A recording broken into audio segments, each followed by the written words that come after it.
Graça, paz e misericórdia seja sobre cada um dos irmãos, amém? A paz do Senhor, boa noite para todos. Para mim é um motivo de muita alegria poder estar com essa responsabilidade de estar ministrando a palavra de Deus numa igreja onde a doutrina, a palavra, ela é a prioridade, né? Então eu me sinto na responsabilidade de estar ministrando, e ministrar a palavra de Deus perto do pastor Celso é prova, viu, irmãos? Mas eu acredito que Deus vai me socorrer nessa noite, e o nome do nosso Deus vai ser glorificado. Essa é a principal finalidade de uma pregação, que ao final o nome dele seja glorificado, adorado, bendito seja o nome dele. Abra sua Bíblia em Êxodo capítulo 3. Eu vim com 3 mensagens, vim lutando dentro de mim, eu vim lutando igual Jacó lutou com o anjo, para saber. Eu falava com Deus: Senhor, me mostra qual é a mensagem, para mim não errar. E quando eu chego na sala de oração, estava sendo citado uma das passagens pela qual eu encaixei na pregação aqui, numa das pregações. E agora o louvor que foi cantado fala sobre eu creio no poder da oração. Então eu acho que está confirmada a mensagem, né? A mensagem de hoje é: o clamor do seu povo mexeu com a mão e com o coração de Deus. O clamor do seu povo mexeu com a mão e o coração de Deus. Êxodo capítulo 3, versículos 7 e 8 diz assim. Versículo 7 e 8 de Êxodo 3: E disse o Senhor: tenho visto atentamente a aflição do meu povo que está no Egito, e tenho também ouvido o seu clamor por causa dos seus sofrimentos, dos seus exatores, da sua escravidão, porque conheci as suas dores. Portanto, desci para livrá-lo da mão dos egípcios e para fazê-lo subir daquela terra a uma terra boa e larga, a uma terra que mana, que jorra leite e mel, ao lugar do cananeu e do Eteu e do Amorreu e do Ferezeu e do Eveu e do Jebuseu. Amém? Nessa noite eu quero falar sobre, e quero pregar sobre: a oração tem poder de mudar sentenças, a oração tem poder de abrir portas, a oração tem poder de fechar sepulturas, a oração tem poder de quebrar as cadeias, e a oração tem poder de desatar laços. Eu vou repetir: a oração que é feita aqui neste lugar, seja nas 4 salas, seja aqui no templo, seja na sua casa, seja no seu trabalho, seja andando na rua, seja fazendo compras dentro do ônibus, no seu carro, seja onde for, a tua e a minha oração tem poder de quebrar cadeias, de mudar quadros, de mudar sentenças, de abrir portas, de fechar sepulturas, de haver livramentos. O resumo do texto que nós lemos vai falar que Moisés estava no Monte Horebe, cuidava das ovelhas de Jetro, seu sogro, e enquanto ele estava cuidando daquelas poucas ovelhas, ele ouve, no meio daquele momento que ele cuidava das ovelhas, ele começa a ouvir a voz de Deus que saía do meio de uma sarça. Ou seja, tinha uma planta muito espinhosa, pegava fogo, não virava cinza, e fogo de Deus no meio dos espinhos, e saía uma voz que Moisés, ao ouvir, imediatamente chamou a atenção dele. E quando ele vai virar para saber quem é que estava falando com ele, Deus imediatamente disse: Moisés, Moisés. 2 vezes Deus fala o nome de Moisés e diz: tira as sandálias dos teus pés, porque eu não vou nem falar da minha santidade para você não ficar constrangido. Eu quero só dizer que o local que você está, que o ambiente que você está é santo, e você tem que tirar as sandálias do Egito para poder falar comigo, para poder ouvir a minha voz. E o texto lido é interessante porque você percebe que Deus está dizendo: eu vi atentamente a vossa aflição. Ou seja, não estava passando batido. Deus estava vendo tudo o que o povo dele estava passando. E quando a Bíblia diz que Deus vê atentamente a aflição que o povo de Deus estava passando, eu entendo que Deus está parando tudo para dar a atenção ao seu povo. Número 2, além de Deus estar vendo atentamente aquela situação, Deus está dizendo: eu conheci as suas dores. Bendito seja o nome do Senhor. Tudo que vocês estão passando, Deus está dizendo assim: eu conheço. Tudo que vocês estão passando, eu estou vendo. Eu vejo, eu conheço. Aí a Bíblia ainda nos informa: e eu ouvi as tuas orações, eu ouvi os seus clamores. Ora, Deus está vendo tudo, Deus está conhecendo tudo, e Deus está ouvindo tudo. Agora, o que adianta Deus ouvir, ver, conhecer, se Ele não se manifesta para fazer nada? A oração subiu, mas se Deus não se manifesta, se Deus não intervém, se Deus não interfere, ia continuar tudo a mesma coisa. Aí o que acontece? Qual é o resultado da oração daquele povo? A Bíblia diz: aí eu desci. Glória a Deus. A oração sobe, Deus analisa, Deus está vendo, Deus está ouvindo, Deus sabe de tudo, e Ele resolve fazer o quê? Ele resolve descer. Descer para quê? Para acabar com aquela escravidão.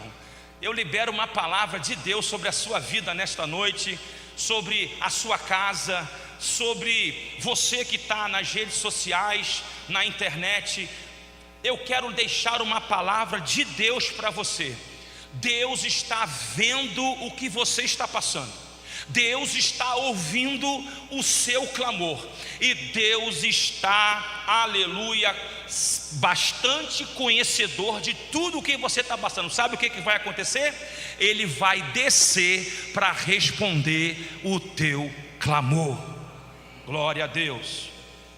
Aí a Bíblia diz assim: Ele desceu com uma finalidade. Qual foi a finalidade? Livrar eles do Egito, tirar eles das mãos de Faraó, ou seja, tirar eles do sistema do Egito, do sistema pecaminoso e daquele que está na escravidão há 430 anos. Deus desce para acabar com séculos e séculos de escravidão. Quando eu vejo essa palavra, o texto vai um pouco mais à frente. Deus fala assim: eu vou descer, eu vou livrar vocês, vou tirar vocês dessa terra. Vocês estão embaixo no Egito, eu vou fazer vocês subir a uma terra, e eu vou dizer a qualidade dessa terra: boa, ampla, espaçosa, que jorra, que brota leite e mel. Aleluia. Então, baseado nessa palavra, tudo isso que aconteceu do povo de Deus, ter a visitação do Senhor, e toda a história você já conhece. Deus manda 10 pragas, Faraó ainda não aceita aquela manifestação divina, ainda faz jogo duro com Moisés. Só que a Bíblia diz que o próprio Deus é quem endurecia o coração de Faraó. Por quê, pastor? Porque quanto mais na aflição o povo estava, mais o povo recorria e buscava ao Senhor. Deus queria fazer algo extraordinário, e vocês sabem muito bem que lá na frente Deus abre o mar vermelho, o povo de Israel passa pelo meio do mar, e Deus fecha o mar, e todos os egípcios são mortos, e o nome do Senhor lá na frente é glorificado. Tudo isso se deve ou se deveu por causa de uma oração.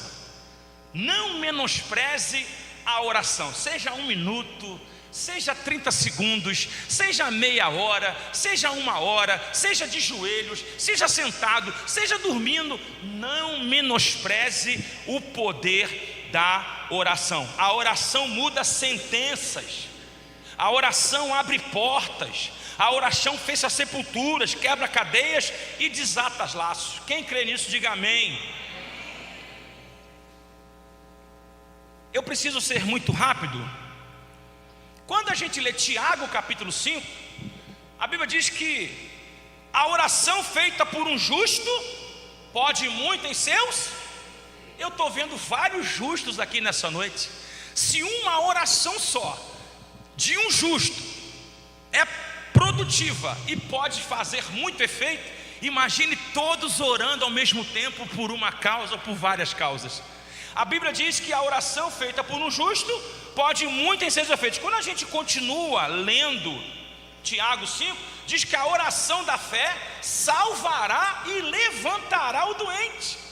Não é só curá-lo, é salvá-lo, é dar livramento para ele. No mesmo texto do capítulo 5 de Tiago, a Bíblia diz que Elias orou. Orou para quê? Orou para chover. E choveu. 3 anos e meio depois, ele faz mais uma oração. E agora? Ele ora para Deus liberar a chuva. Bendito seja Deus. Quando a gente vê Mateus capítulo 6, a gente vê que Jesus ensina a todos nós. É bom aqui orar aqui, é bom orar na sala, mas tem um momento que Jesus ensina: quando vocês forem orar, vai para o quarto de vocês, e lá o Pai Celestial que ouve a sua oração, Ele irá te recompensar. Ora em secreto, que Jesus vê. Bendito seja. Sabe aquela oração que ninguém está vendo, ninguém está ouvindo, aí está você na intimidade com Deus? Esta é a oração do nosso quartinho. Precisamos resgatar o quarto. Vale lembrar que Daniel, no capítulo 6 do livro do profeta Daniel, capítulo 6, a Bíblia diz que ele, de forma costumeira, orava 3 vezes por dia. Aí é muito fácil todo mundo dizer: Deus, fecha a boca do leão. Tá, só que Daniel, ele orava 3 vezes por dia. Quando a prova chegou, Deus não livrou ele da prova, Deus não livrou ele do problema. Mas ele não ora? Ora. O que Deus quis fazer naquele momento? Deus quis fazer que o nome dele fosse glorificado. Deixa jogar na cova, não vou livrar do problema, mas quando estiver dentro do problema, eu mando o meu anjo, o anjo fecha a boca do leão. Sabe por quê? Porque Daniel é inocente, glória a Deus. A Bíblia diz que ele orava 3 vezes por dia. Quando ele vai para a prova, quando ele entra na prova dentro daquela cova dos leões, a Bíblia diz que Deus dá livramento, manda um anjo, o anjo fecha a boca dos leões. No dia seguinte, Dário acha que ele foi morto. Só que quando ele chama por Daniel, Daniel diz: salve rei, eu estou aqui. É como se ele dissesse: eu tenho vida com Deus, eu oro ao Senhor 3 vezes por dia, de manhã, de tarde, de noite, e Deus viu inocência em mim, Dário, e eu estou aqui livre para a glória de Deus. Você pode dizer um amém? Quando a gente lê Lucas capítulo 18, a gente percebe que aquela mulher viúva insistentemente bate na porta do juiz iníquo. O juiz iníquo, a palavra diz que ele era um homem que não temia e não respeitava nem a Deus e nem a homem nenhum. Mas essa mulher todo dia insistia, batendo na porta do juiz: julga a minha causa, julga a minha causa. Qual é o contexto dessa palavra? O dever de orar sempre e de nunca esmorecer. Bateu na porta, não abriu? Insista. Bateu de novo, não abriu? Insista, porque a palavra de Deus diz: aquele que pede, recebe, o que busca, encontra, e quem bate, se abre. Bendito seja o nome do Senhor. Esta mulher, de tanto insistir com aquele juiz, o juiz disse: sabe de uma coisa, essa mulher está me enchendo a paciência. Eu vou fazer o seguinte, eu vou julgar logo a causa dela, e aí eu me livro dela. Jesus entra na história dizendo: escuta, se esse juiz, que não vale nada, que não teme a Deus, que não teme ao homem, se ele julgou a causa dessa pobre viúva, imagine o Deus da quarta-feira da PIB lá daquela igreja. Oh, glória seja dada ao nome do Senhor. Deus vai julgar a tua causa, Deus vai julgar essa causa, aleluia. Deus vai julgar essa causa. Você não pode desistir, você não pode esmorecer. A oração pode e muito em seus efeitos. A oração quebra sentenças, muda sentenças, quebra laços, desata laços, abre portas, quebra cadeias. A oração tem esse poder. Lembra de Isaías no capítulo 38? A Bíblia diz que Ezequias, num dado momento, se ensoberbeceu. Deus usa o profeta Isaías. O profeta Isaías vai até ele e diz assim: ó, assim diz o Senhor, coloca a sua casa em ordem, porque hoje mesmo tu vai morrer.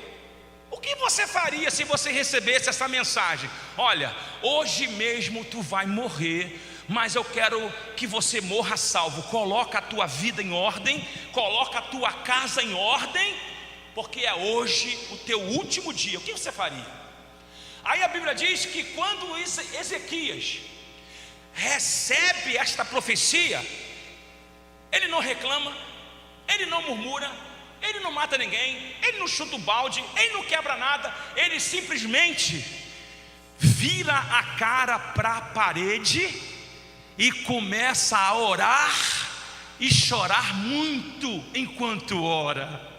Lágrimas de arrependimento também muda quadros, sentenças. Ele começa a chorar, e quando ele começa a chorar e a orar, Deus para o profeta no meio do caminho e diga: volta lá e refaz tudo o que eu falei. Fala para ele que a oração que ele fez subiu até aqui, e eu vi as lágrimas dele. Oração junto com choro produz mudança de sentença. Aí Deus deu para ele o quê? Mais 15 anos de vida. Você já imaginou? Você recebe um laudo médico: hoje tu vai morrer, e de repente Deus fala assim: não vai morrer, vou te dar mais 15 anos. Isso é motivo de muita glória a Deus, não é não? Não interessa o que Manassés fez depois, isso é o problema de Manassés. O problema é que Ezequias, quando orou, se consertou, botou a casa dele em ordem, se arrependeu e começou a chorar. Crente tem que ter olho molhado, tem que chorar. Chorar na presença de Deus. A Bíblia diz: bem-aventurados que choram, porque serão consolados, né? Então, para eu praticamente quase começar a encerrar, quando eu chego na sala hoje de oração, estava sendo falado sobre Atos capítulo 12. Em Atos capítulo 12, a Bíblia diz que Pedro estava preso. Pedro estava preso, e a Bíblia diz que ele estava dormindo, mas ao mesmo tempo a Bíblia diz que ele estava guardado, protegido, seguro, ainda que naquele momento ali ele estava praticamente quase sentenciado a ser crucificado na Páscoa. Naquela semana ele ia ser morto, por isso ele estava preso. Haviam 16 soldados, 4 dentro da cela, 4 fora da cela, 4 no meio do caminho, tudo fazendo aquela escolta, guardando ele. Mas mesmo estando preso, e sabendo o porquê ele estava preso e o que iria acontecer com ele naquele final de semana daquela Páscoa, isso não lhe tirou o sono. Quem ora e quem sabe que tem gente orando por você, pode dormir tranquilo, pode dormir em paz, porque alguma coisa Deus vai fazer. Ele estava em paz. Ele está sabendo que vai morrer e está dormindo. Não deixa nada tirar o teu sono. Percebeu que vai perder o sono, ficou inquieto, está ansioso, vai orar, vai para a sua varandinha, vai para o seu banheiro, abre o basculante, dobra o teu joelho, e Deus vai de novo colocar paz dentro da tua alma, e você vai dormir o sono dos justos. A Bíblia diz que Pedro estava preso, e agora? Só que enquanto Pedro estava preso, a palavra de Deus diz que a igreja do Senhor continuamente orava em favor de Pedro. Pedro está preso, a igreja está orando. O problema está com Pedro preso, prestes a ser sentenciado para ir para a cruz, para ser morto. Mas a igreja continuamente orava por Pedro. Aí, enquanto a igreja estava orando, Deus manda quantos anjos? 6.000 anjos? Uma legião? Não, não precisa. Deus mandou só um anjo. E a Bíblia diz que o anjo do Senhor acampa ao redor daqueles que o temem e os livra de todo o mal. Você pode dar um glória a Deus? Bendito seja o nome do Senhor. Você pode não acreditar, pode não crer, mas a palavra diz: tem um anjo sentado acampado do seu lado. Glória a Deus. Então, enquanto a igreja orava, Deus mandou um anjo. Olha o resultado, olha quantas coisas eu já falei aqui sobre oração. Você não sabe pregar, não conhece muita palavra, você ora, mas eu não sei orar. Você sabe começar pelo Pai Nosso? Pai nosso que está no céu, santificado seja teu nome, venha teu reino. Vai orando, vai conversando, vai falando. Daqui a pouco você vai sentir uma presença, você vai sentir o Espírito Santo te abraçando. Você vai começar a ver que o Espírito está consolando a sua alma, a sua mente, a sua dor. Ele vai te fortalecer. A Bíblia diz que um anjo desce, e no que o anjo desce, Pedro está dormindo. Aí o anjo vai, cutuca Pedro, acorda. Pedro acorda, vê aquela visão extraordinária. Quando Pedro acorda, Pedro se levanta. Só que antes dele se levantar e sair, o anjo diz: amarra as tuas sandálias. Por quê? Tinha que amarrar as sandálias. Se ele levanta e sai correndo, ele vai tropeçar, vai fazer barulho. O que significa amarrar as sandálias antes do milagre acontecer?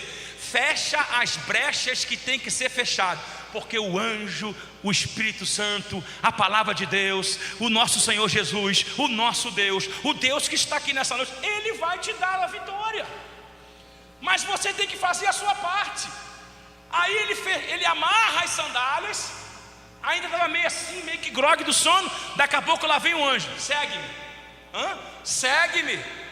Olha a resposta. A igreja está orando e o milagre está acontecendo. A igreja está orando e o milagre está acontecendo. Você já orou nessa noite, sim ou não? Você já orou nessa noite, sim ou não? Amém ou não amém? O milagre está em andamento.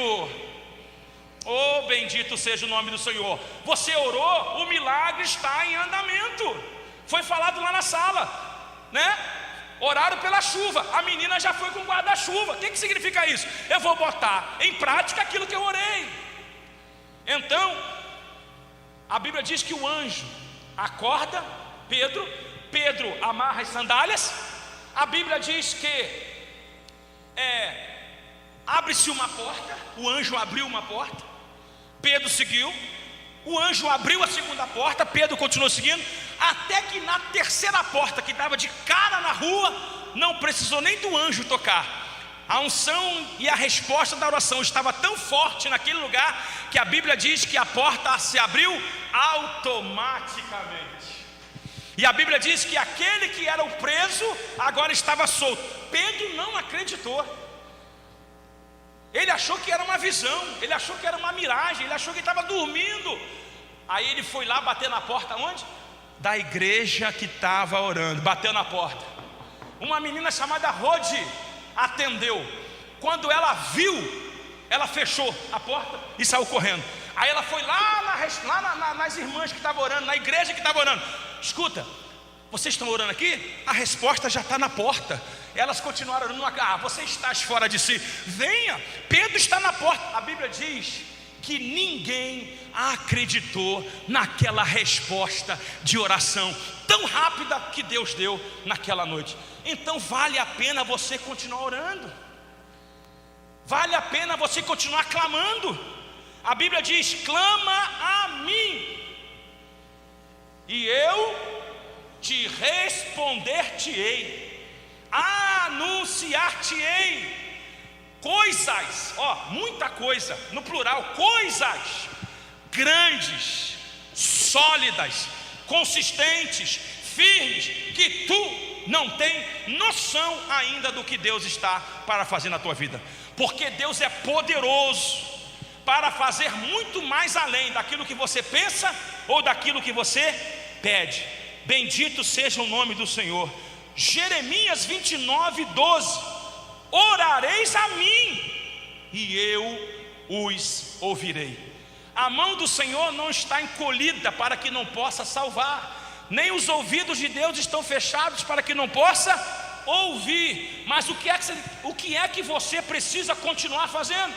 Aquilo que está escrito no Salmo 126, versículos 5 e 6. Resultado dessa oração e dessas lágrimas: aquele que leva, aquele que caminha, aquele que vai levando a preciosa semente, andando e chorando, voltará sem dúvida com o resultado dessa oração. Os seus molhos, os seus feixes nos seus braços.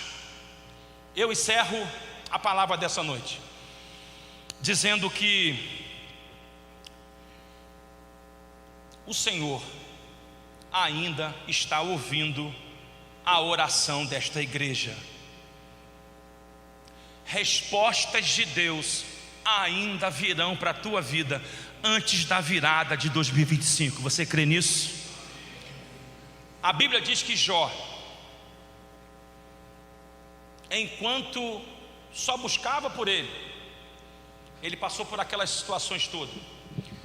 Jó perdeu seus filhos, perdeu reputação, perdeu saúde, quase perdeu também a mulher, mas ele estava firme de que Deus era poderoso para mudar aquela situação. Ele sabia que o Redentor dele vive. E no final de todo o sofrimento, todo o martírio de Jó, no capítulo 42, ele começa a orar pelos seus amigos. Ele começa a orar, ele tira o foco da oração nele e ele começa a orar pelos seus amigos, que todos conhecem, que não eram tão amigos assim. Aí a palavra de Deus diz que enquanto Jó orava pelos seus amigos, Deus virou o cativeiro dele, mudou a história dele, restituiu ele em dobro, e no final o nome do Senhor foi glorificado. Por quê? Enquanto ele orava, ele dizia: Senhor, eu sei bem que tudo tu pode. Sabe o que Jó estava dizendo? Eu sei que tu és o Deus Todo-Poderoso, o Onipotente, aquele que pode tudo. Agindo o Senhor, quem impedirá?